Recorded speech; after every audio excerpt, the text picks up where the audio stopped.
Here's a leg core exercise. Just stand a comfortable hip width. I call these my I Dream of Genie arms. I'll turn a little sideways at first. So just sit back like you're sitting in a chair and squat up. That's the first part.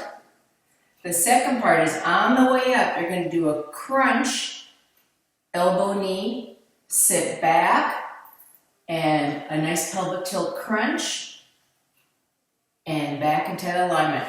Here we go. I'll do one set. There's 7. I always do 8 repetitions each side. 7.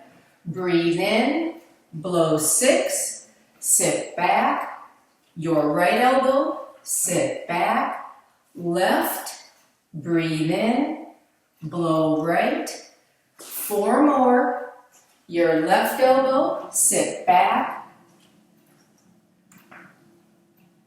3, your right, 3, 2 more, there's 2A, crunch B, last one, pull with those abs, sit back, crunch, and sit back. Woo! Thighs, butt, cardio, and abs. Enjoy.